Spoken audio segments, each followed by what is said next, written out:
people to serve him in full-time Christian ministry to spread the gospel. Parker read Ephesians 4 us a minute ago, but that's what got slightly ahead, but that's okay. Holy Spirit's working. He's got us on the same wavelength. And so, he's called some of us as apostles, some as prophets, some as evangelists, some as pastors and teachers for the equipping of the saints for the work of service.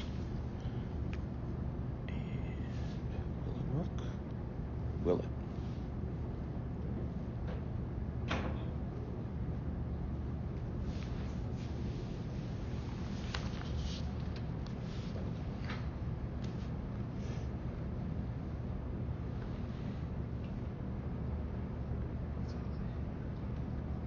Will it or will it?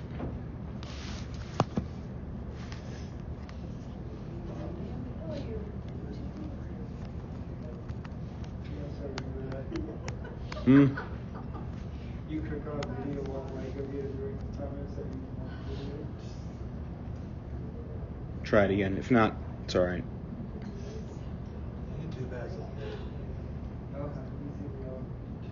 There we go. People ask me why I continue to preach. And I answer, because the word of the Lord has come unto me. And he tells me to go and proclaim his gospel as long as I have breath.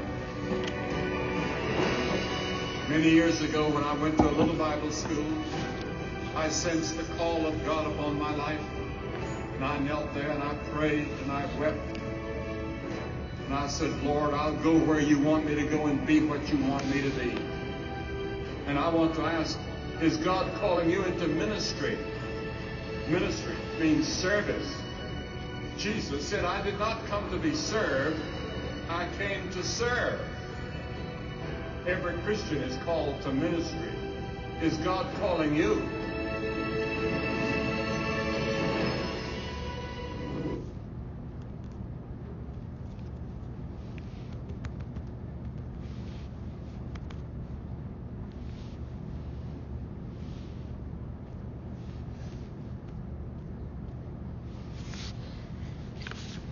So we're all called to ministry. It's just a matter of how much. Today we're going to be looking at Jesus calling his first disciples in Matthew chapter 4. And we're going to be looking at that section of text. The same story is in Mark 1 and in Luke 5. And so that's where, or Luke 4, sorry. That's where this story is at in the Bible. And so we're going to be looking at that story and looking at the people that Jesus called into full-time ministry and how important that was for the launching of the church and the launching of his kingdom, and how it continues to be important to sustain the work of the Lord. The church needs shepherds.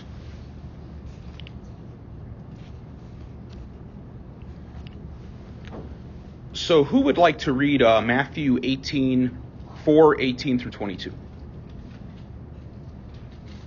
Okay. One day, as Jesus was walking along the shore of the Sea of Galilee, he saw two brothers, Simon, also called Peter, and Andrew, throwing a net into the water, for they fished for a living. Jesus called out to them, "Come, follow me, and I will show you how to fish for people." And they left their nets and at once followed him. A little farther up the shore, he saw two other brothers, James and John, sitting in a boat with their father Zebedee, preparing their nets.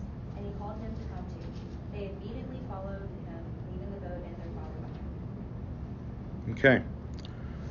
So notice that in both scenarios, Jesus makes a personal call and there's immediate obedience.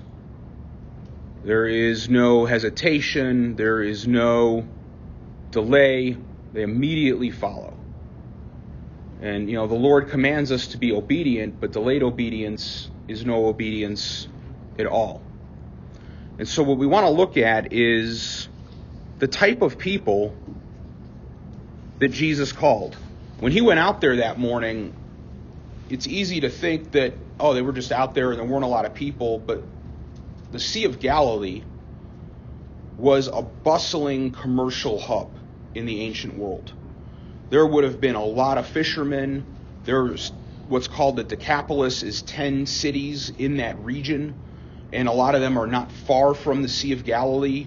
So as Jesus is walking towards the sea and walking towards this area, there would have been a lot of people. There was a main road that transited for the Roman Empire through that area. You would have seen soldiers and material being moved. There would have been major commerce that would have been going on, goods headed towards Jerusalem or headed towards further east, stuff going back. This was not a sleepy little nothing area. There was a lot of people going on. And we see it pointed to in Luke's account of this story, where Jesus gets into the boat with Peter and he asks him to push back. And part of it is, it says, because there was throngs of multitudes that were coming upon Jesus. So he wanted to get into the water where they couldn't push up on him and where his voice would project better.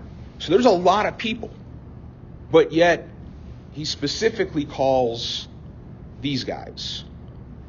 And so we ask ourselves, what is Jesus looking for in apostles, in disciples? What qualities is he looking for? If you're working in the world and you're interviewing for a job, or you're a hiring manager and you're looking to hire, what type of qualities do you think most employers look for when they're hiring? On time to work. On time to work? Things that I can't teach. Things that I can't make them have that. Attributes such as hard work, such as that go-get-it attitude, taking initiative, someone who perseveres through hard times. Now it's lazy. I can't. Those attributes of a character that aren't necessarily teachable. So a worker, for sure, somebody that is willing to work hard. And it's sad that, this day and age, that showing up to work on time is considered to be the mark of a good employee. But it's true. I mean, Jay's absolutely right. I have friends that are business owners, and the things that they have to tolerate because of the labor pool where it's at today versus 10, 15, 20 years ago, very different. And, being late to work, I've worked at jobs where I remember, we'd fire people for that, and yeah, and so, being a hard worker, being punctual, probably ambition, right? You're looking for somebody that wants to move up. Nobody wants to hire anybody that's just like, no, that's all I want to do. I just want to show up. I want to punch the clock. I want to do my job. I want to go home. Everybody wants to hear that you're ambitious because they're thinking you're going to work extra hard for me. They want that extra gain. And maybe I'll be able to promote them, grow them into something. They're looking for confidence, right? When you interview that you have confidence in your skill set and then, I can do this, I can deliver. They're looking for those kind of qualities. And well-spoken, good communicator, critical, especially if you're looking for a manager. It's important that they have good people skills. But those are the world's type of qualifications. What does Jesus look for when he's hiring somebody, when he's picking people? Does it match? Are those the kind of qualities that Jesus is looking for in his disciples? I don't think that God looks for any qualities. I think that he takes pride in taking weakness and turns it into strength. So everything that comes from him is greenfield, no source or whatever, I guess when you look at Moses, he didn't start out an extremely humble man, but as he followed the Lord, he became the most humble man to walk the earth. Yeah. He didn't say he picked him because he was humble. He made him that. And it took him 40 years in the desert to get humble, right, before the Lord could use him. Yeah. And so that's kind of the opposite of somebody who has confidence and ambition in the working world, right? And it makes you wonder if that's another thing I've never thought of, is why the Pharisees had such another thing why the Pharisees couldn't reconcile who Christ and Messiah was. Because look at who he chose. He didn't choose Pharisees. He didn't choose the biblical scholars of the time. He chose a rough crowd to bring into his fold, to be his followers at first. And that had to be very different from what they would have thought the Messiah would have done, right? They would have thought the Messiah would have chosen for the best of the best, the cream de la crop, you know. And yet it's the exact opposite. He chooses the imperfect, the least of us, the least of us, and makes them perfect. Yeah, he didn't go to the powers that be, and that had to be insulting to them. And they were also looking for a warrior king. You know, their concept of Messiah is second coming Jesus. Every knee shall bow, every tongue confess. You know, they were looking for a liberator from Roman persecution. And, you know, here's a guy showing up saying, repent, and the kingdom of heaven is at hand, and talking about spiritual matters. And it's the exact opposite of what they are looking for in a Messiah. And they're haughty and they're proud and they reject him. And so what we've got here is Jesus, when you think about what he's really looking for and what God is looking for, is people that are humble, like Moses. You know, if you have pride in your heart, God can't use you. You know, pride was the original sin of Satan. And when we are proud, we cannot be used. You know, Jesus says you can do nothing on your own. And so if you're not humble, you cannot be used by the Lord. And then faithful. He's looking for people that will stay the course. And, you know, blessed is the man who perseveres under trial. For once he has been tested, he will receive the crown of life. I was going to say, to add on to that, God's looking for people who are available. They might not be able to do whatever it is, kind of like what Amanda was saying, like God doesn't call God doesn't call the equipped, he equips the called. Mm-hmm. So, you know, similar to like, you know, being humble and swallowing your pride, essentially putting that way, is like, you know, like God, I can't do this thing that you asked me to, like, but I can through you. And I think God does that because it's like, yeah, literally, like you can't do it, that's why I'm here. You know, but you're available, you're like wet clay, right? You are malleable. And then, right. Absolutely. You think about the story of Eli and Samuel as he was growing up in the temple, and he hears the voice, and Eli tells him, if you hear it again, when you go back, say, speak, Lord, your servant is listening. And that's what's required of us, is that we are willing to do what the Lord calls us and to be available to it. You know, Jesus says that, you know, whoever looks back instead of putting their hand to the plow is not worthy to serve me. You know, you have to be willing to be available and to drop what it is you're doing. And so he calls two groups of people here. The first one is Peter and Andrew. Those are the first people he casts or calls. And it's interesting that they were casting their nets when Jesus called them, and they turn out to be, in the early church, two of the greatest fishermen of men, if you will. They do a lot of preaching. They do a lot of soul winning. The second set of people that he calls are the sons of Zebedee, James and John. They're more wealthy. We see humility in them. There's hired servants or employees working the fishing boats with them and their dad. So they're clearly much better off than Simon Peter was. And yet they're humble enough to leave everything behind. But the Bible talks about them mending their nets when Jesus comes up on them. And that word mending is the same Greek word as in Galatians when it says, brethren, if any of you is caught in any trespass, you who are spiritual, restore such a one in a spirit of gentleness, each one looking to yourself, that you too will not be tempted. And when we look at their pastoral work in the early church and we look at what they did, they were much more pastoral in the equipping of the saints. I mean, they obviously won souls too, but when you look at what they did in their church work, it's interesting that they wound up being more of the menders versus the casters. And so it's interesting to see how that fills out in the meaning of why did he pick these fishermen. And so he calls them, and they both immediately leave. It's also important to remember that when he went to Andrew and Peter, they already knew who Jesus was. When Jesus was baptized by John the Baptist, Andrew was there, and he saw him, and he went, and him and Peter already believed that Jesus was Messiah. And then there's a gap between that baptism and this moment. Even though they kind of occur back to back in the Bible, there's actually a pretty good time gap here, almost a year. And so they already knew they believed he was Messiah. And so when he shows up and calls them, it explains some of their willingness. Messiah is calling me. They were excited probably to be part of this opportunity. It wasn't like Jesus randomly showed up and there's some guy saying, follow me. They knew who he was, and that helped. And then you see Peter cast his net in the Luke story. He brings in all of these fish that John and James have to help with. And so they're seeing this miracle, and they follow along. And there's also some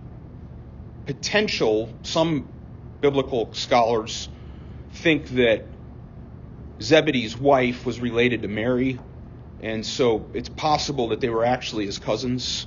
When you look at the lineages, I was reading that. There's no hard evidence, but it's possible that they would have known Jesus for longer than just this first meeting, which would also make sense as to why they already kind of knew who he was. But either way, we see that they immediately drop what they're doing and they follow. There's no delay. They leave their tools behind. They leave their boats. They leave their nets. They leave empty-handed, without anything to make any money, without any skills. They just say, hey, if you can use me, I'm ready. They don't know what they're doing. They're just willing. And it shows that the Lord can teach you if you're willing. All right, so the method that Jesus used. Same verses. But when he calls them, there was a large group. Did anybody else try to follow him out of the group that we see in the story? Does it say that anybody else, or was it just these 4 people followed him at this point? So, was Jesus' call specific to these guys? What does the story say? It says he saw them, right? And then he calls on them. So, for us as believers, does that not impact the understanding that Jesus is specific in his ministry? He calls specific people, right? Go ahead. He calls them by name. Calls them by name. Right, like in Isaiah, fear not, for I have redeemed you. I have summoned you by name. You are mine. Jesus knows who these guys are, and he calls them specifically. He's not out there going, show of hands if you're willing to do some work for the kingdom. He's not. There's no sign-up sheet being passed around. His call is very, very direct to action. And it is very specific to certain people. We don't see a randomness in who he's calling. And it's interesting that when we see him call Peter in the story of Luke, they'd been out there all night fishing. They hadn't caught nothing. Now, I've never been net fishing. I've been fishing a couple times. It's not any fun when it's hard work, and if you don't catch anything, it is a miserable experience. And it is not always easy. I remember last year I went on a fishing trip, and I'm up before dawn. We're out there on a boat. It was early March. It was still cold. And I'm going to tell you, when you're over an open lake and it's in the low 40s and you have the wind coming at you from the boat in movement for 20 minutes, I was real glad that I brought a bunch of hand warmers and I still had my Chicago flannel underwear that I brought with. I broke out my Arctic gear because I figured I might need it, and I was glad I did because the other 2 guys I was with were freezing. And it was just like, this is brutal. But fishing can be hard work. And if you don't catch anything, it's not enjoyable. You come back and you kind of smell like bait, but you don't have anything to eat. You're tired, just kind of upset. It's just not a great experience. And I'm not much of a fisherman. I enjoy it if somebody's like, let's go fishing. Okay. It's nice to go outside, but I would just assume go to the fish counter and pick out a fillet that's already been cleaned and gutted and boned and, go home to cook it, Something really nice about eating the meat that you caught. It is. It's rewarding. There's no question. I mean, I enjoy it, but but the last time I went fishing, we wanted to keep them. We paid the guide to clean them and gut them, Yeah. and skin. That was the way to go. That was definitely the way to go. You couldn't do it yourself? I've never. I mean, I'm gonna be. I'll tell you what my dad says. Training the fish is work. He doesn't want to work, so we tossed every single one back. Yeah, usually I throw back because I'm not going to keep them, but it's rare I keep a fish. Usually I just throw them back. Take a picture. Yeah. So. I could imagine like this, Peter, as he worked as a fisherman and brother, like, have you all seen the show? I know, I was thinking the same thing. He was frustrated. He didn't catch anything. He would go back to his house and his wife there and say to her, I didn't catch anything. And that would disappoint her because it was the way of life, and that's how he earned money by selling these fishes to people. If he didn't catch anything, then I don't know, like he would be disappointed. Yeah, his work was straight commission. But, I mean, there was no if he didn't catch anything, they didn't eat. They didn't have any money to sell anything. They were strictly relying on, what was produced. And we see in that story that, Jesus says, go back out there one more time. And, Peter looks at him and goes, we've been out there all night. We didn't catch anything. But nevertheless, at your word, I'll go out. And so we see Peter has failed in his own strength to catch anything. But then he's willing to exercise some faith in Jesus, who he already believes to be Messiah. And in faith, he goes back out into the water after having a night of failure. And that faith changed his life, right? The nets come back up so full that they're tearing, and they have to get James and John to come over to help them get the fish in the boat because it's going to sink the ship. And so it's the same with us. We have to have faith in order to be able to please God. In Hebrews it says, without faith it's impossible to please him. For he who comes to God must believe that he is, and that he is a rewarder of those who seek him. And we see Peter's faith rewarded with a tremendous harvest. Do you have... It's interesting also. It's like at that moment, then you get it. He finally gets what he struggled all night for, and then he says, and now leave it. Like, I never thought of how that part of it, how much faith it was. Like, he finally got what he'd been fighting, struggling for all night. And then Jesus says, all right, now why don't you let go of what I just gave you and follow me? Yeah, they didn't even stop for breakfast. They didn't even keep a couple, and, it's not like they were like, well, we ate some and then we started. Go ahead, and we'll get you.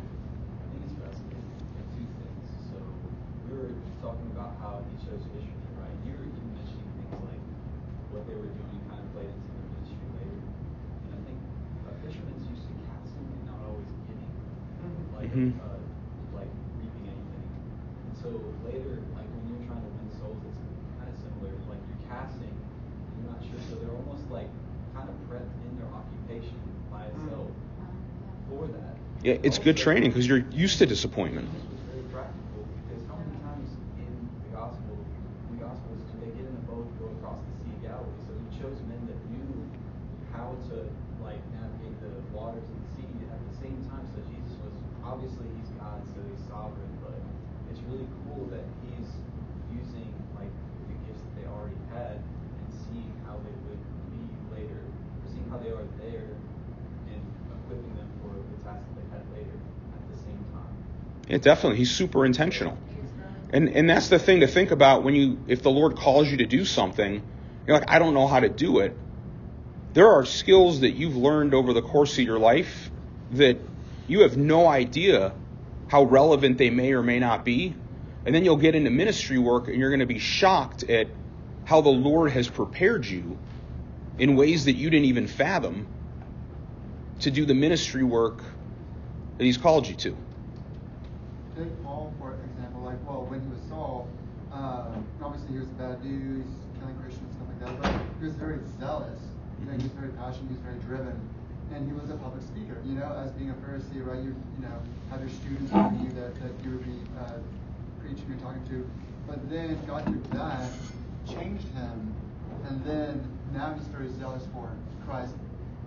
the right way, you know, instead of going from hating Jesus, now he absolutely like loves Jesus. And so all those skills and like teaching and bringing people up and stuff like that, and the hate that he had now turns into love. So those skills now he's using to, you know, bring up Timothy or bring up, you know, or bring like Barnabas along or Mark or like whoever, right? And so like the skills that he has is now being turned for good. Absolutely. So. And like Peter could have said, after James and John, they were there helping pull all that fish back in the boat as it was sinking, or if it was going to sink. He could tell Jesus, well, then I'm glad you did perform this miracle. We have enough fish for weeks or months on end. I think we're good here. You can go on your way. Yeah. But he didn't do that. He just let the fish, either the fish fell back into the lake or it got on the boat, and they just followed God, followed Jesus. Yeah, they didn't worry about what it was. They were willing to have the faith to step out. Exactly. And the other thing that I find interesting about the story is, you know, what is a net? Really, it's just a bunch of holes that are sewn together.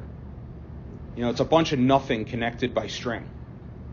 And I think about that in relation to what Jesus says, you know, I am the vine, you are the branches. And, you know, without me, you can do nothing on your own. You know, and Jesus is kind of like the rope and we're the holes, because really we can do nothing on our own.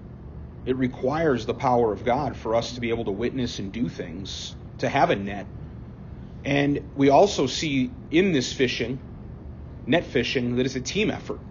These boats are going out in pairs. You don't see them fishing alone. And when Jesus sends out the disciples, he sends them 2 by 2.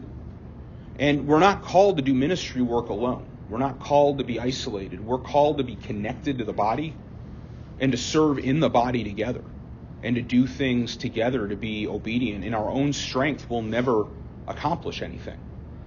And so the Lord is already teaching them in the model of, you got to do this together, and you have to have accountability, and you have to have encouragement from your fellow believers. You know, Hebrews talks about don't forsake the assembling. And it's so critically important that in all the work that we do it as a body of Christ to honor the Lord. So, does anyone in here have a friend or someone they know that has given their life full time to serving the Lord? One of my friends, his name, I don't know if you guys heard of his name before. His name is Emmett McKenzie. He wrote a book about how he lived a early life where he felt to God, and it just, I think he didn't want anything to do with the Lord. So he was a drug addict, and also he was in a gang and all that. He's from Oklahoma. But then in a rehab, that's when he realized how sinful he was, and he needed repentance, and he came to know the Lord Jesus. And I believe that's when he was called into vocational ministry, full-time ministry, where he would serve the Lord Jesus for the rest of his life. And now he's out there just going state to state, preaching the Lord Jesus in every church, and every pastor just calls him. He has a website, he has an email, all that, phone number, and he will go and preach that. So I'll have to bring the book in next week to take a look at that. So yeah, I have a friend who's like that, and so really awesome story. And it sounds like he's having a big impact on other people for the kingdom.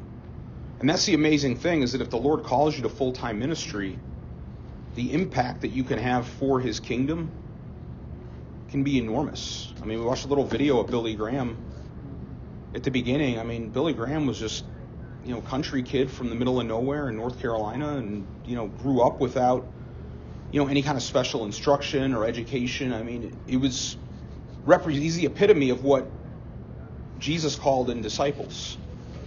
Somebody that you would, of no consequence, that you would never expect to make any type of significant contribution to the world or society in general.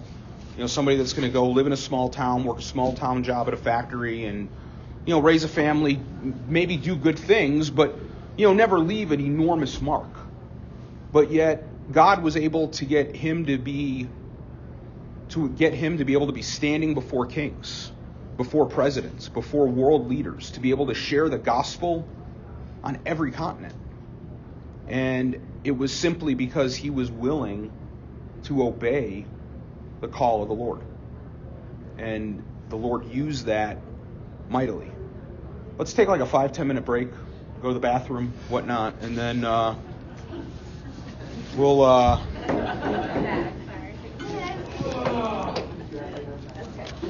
look at the last point.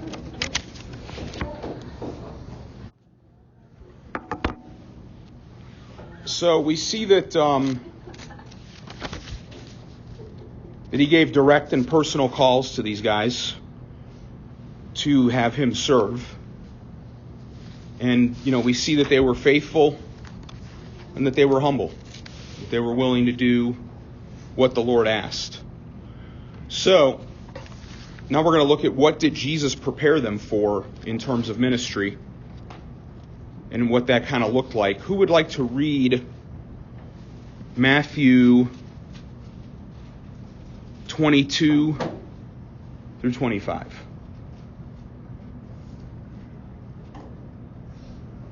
Okay. And immediately they left the boat, and their father followed him. Jesus went throughout Galilee, teaching in their synagogues, preaching the good news of the kingdom, healing every disease and sickness among the people. News about him spread all over Syria, and people brought to him all who were ill with various diseases, those suffering severe pain, the demon-possessed, those having seizures, and the paralyzed, he healed them. Large crowds from Galilee, the Decapolis, Jerusalem, Judea, and the region across the Jordan followed him. Okay, so we see that Jesus really launches his ministry here. And the area that he's talking about, we see he goes from Galilee and the Decapolis and Jerusalem. He's going around to all of these areas, and he's covering it on foot, going from town to town. And keep in mind, we're talking about an area that's about 1.5 times the size of Rhode Island. So it's not like you're just walking around, Memphis. It'd be like walking around the western third of the state of Tennessee and, covering the ground on foot, talking to people. There was 3 to 4 million people that lived in this area at that time.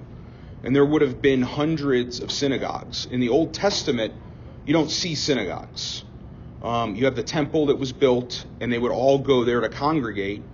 And then they would bring their offerings and their sacrifices throughout the year to the local Levites in that area. But there weren't specific houses of worship or buildings. Your Sabbath time was with family. Your rest, your Sabbath was a family event, and you would worship the Lord together as a family. But these synagogues are a creation or a function of the Babylonian captivity. And so the temple is destroyed during the siege when the Babylonians take over, and they deport millions of Israelites. And so now they're without a temple and they're outside of their home. And so they start setting up synagogues, which are, their version of churches.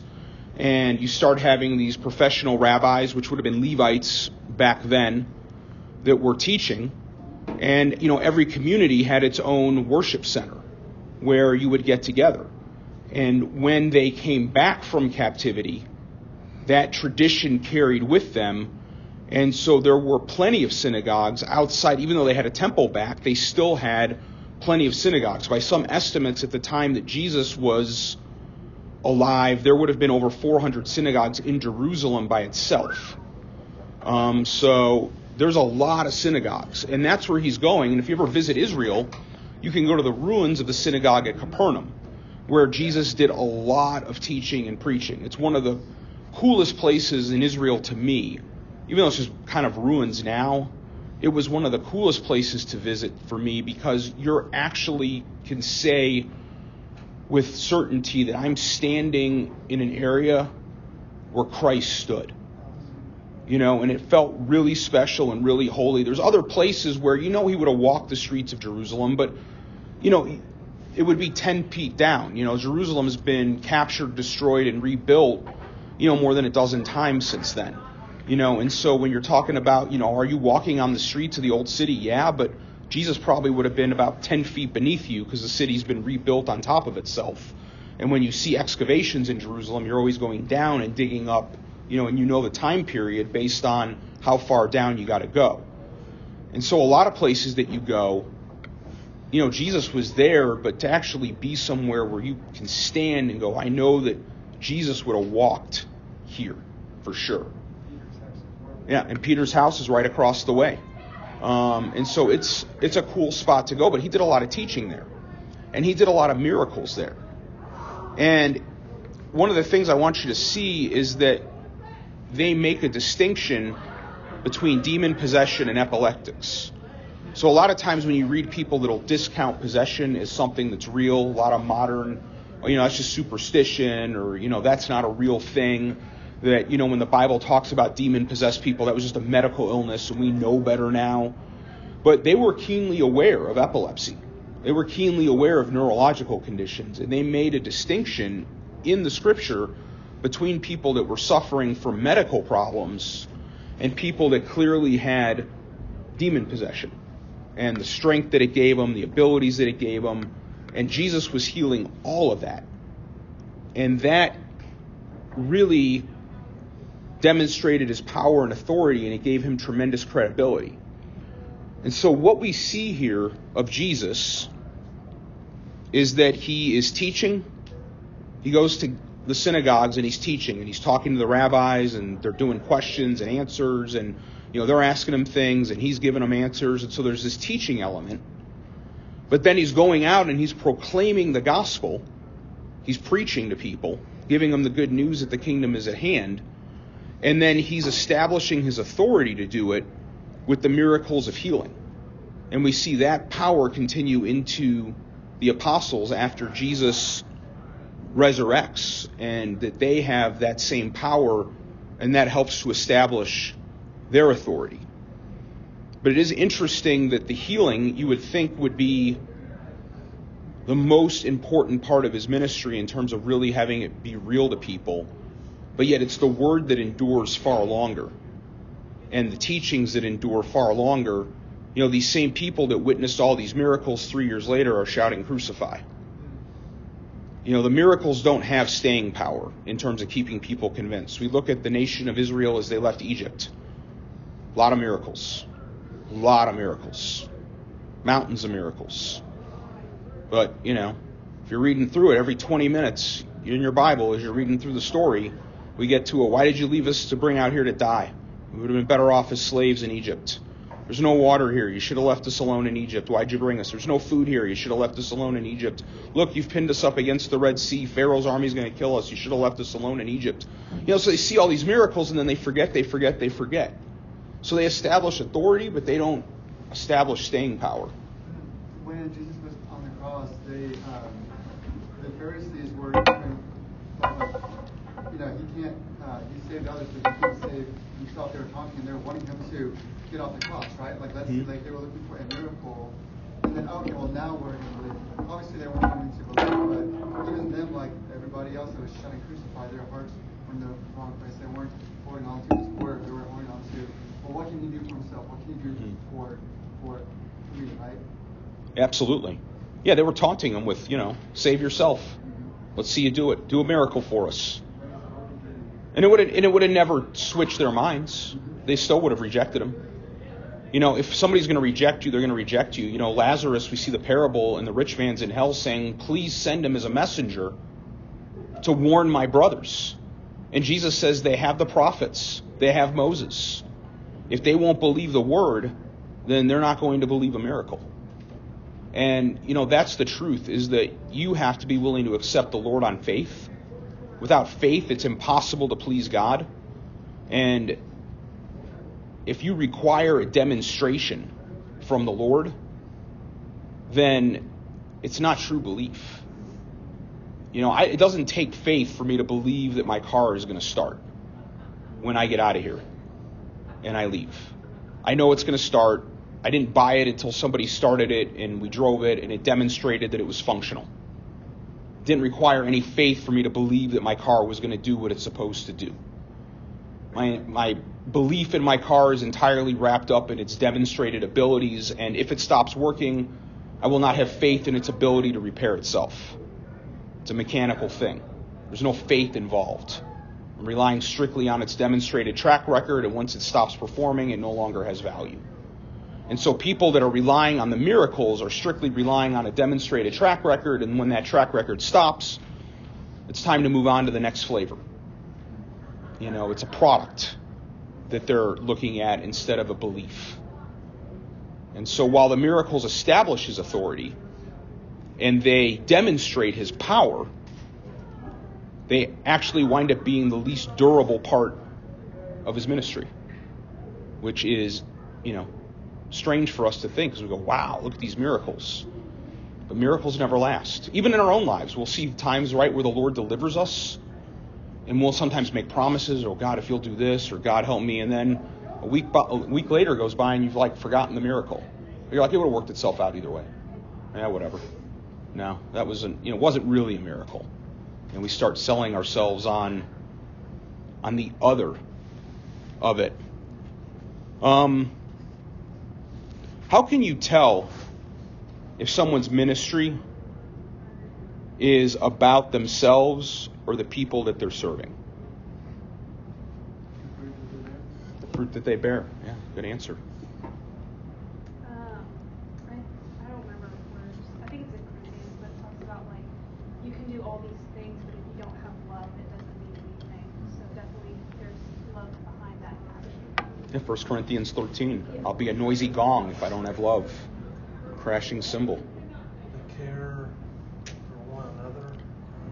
Yeah. If two guys are struggling and whatever they're in, they try iron sharpens iron, kind of thing, trying to encourage each other. For sure, they're fruits, right? I mean, if you're Creflo Dollar, minister, and, you launch a fundraiser because you need a new Gulfstream to fly, to do your mission work, and you're selling the church on, I need a G500 so that, and I need you to help me raise $100 million to do it. It's a real campaign, by the way. That's a thing. You can Google that. Is he a true servant of Jesus? I don't know. Jesus walked everywhere. All he ever did was ride one mule one time that we can see. I think Jesus probably would fly coach. Probably doesn't get a private jet. But fruits. The works of the flesh versus the fruit of the spirit, envy, murder, strife, greed. There's this one preacher, he was like, my congregation doesn't have enough faith to give to me, so I can't get my Rolex. And then he got on the news. That actually happened. Yeah, that's a true story. I went one time. A friend of mine, his son was getting baptized. I used to work with him. Love this guy. And he invited me and my friend Lenny to go to service with him that Sunday and, see his kid get baptized. And we went down there, and it's in a rough part of town, poor church. And we went in, and I remember the bulletin was actually just an offering envelope. And it had the announcements and whatnot, but it was all on an envelope. And it was a long service. It was almost 2 hours. But I remember they took up the offering early in the service. Everybody gave their money. And about 40 minutes before the service was over, the pastor got up there right after he was done preaching. And he goes, we've done a count of all the money. And, we're short this week of, what we need. And I need you all to step out in faith right now and sow yourselves a blessing. And we need to, pass the plate, and if you only want to be blessed $1, then give $1. But if you want to be blessed $100, donate $100 and, reap the harvest that the Lord has in store for you. And it was wild. Wow. I was like, wow. I've been to a lot of church services, but this is a first. I've been to one where they were like doing a money chant. It was weird. They're like, Mhm. money. Money, yeah. I literally am not joking. Yeah. That was real. Yeah. And so that guy, that has a very different harvest and impact than a church based on serving others. That has a real legacy. I mean, think about Bellevue as a church and the legacy that it has in the community of Memphis over the last 100 years. But it's not the building that matters, it's the people and what they go out and do.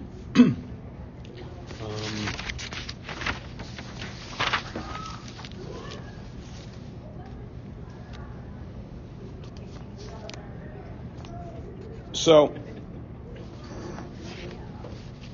kind of to wrap it up, the Lord calls certain people to full-time ministry. And if that's something that He's called you to, you want to be obedient to that because it's the Lord's work. But if you don't feel called to full-time ministry and you're not active in serving in the church somewhere doing something, then it's something you need to be praying about, because every one of us is called to put our hand to the plow. We're all called to do work. And we're not called to be lazy. One of the things that we see with all of the disciples is that they were working hard when Jesus called them. They were industrious people. He doesn't call people that aren't doing anything. If you're like, I'm not going to do anything, I'm going to wait for Him to call me, that's just not, the Lord wants you to be active. He wants you to be praying every morning, going, how can I serve you today, Lord? That's what we need to be doing. All right, let's journal 3 points that you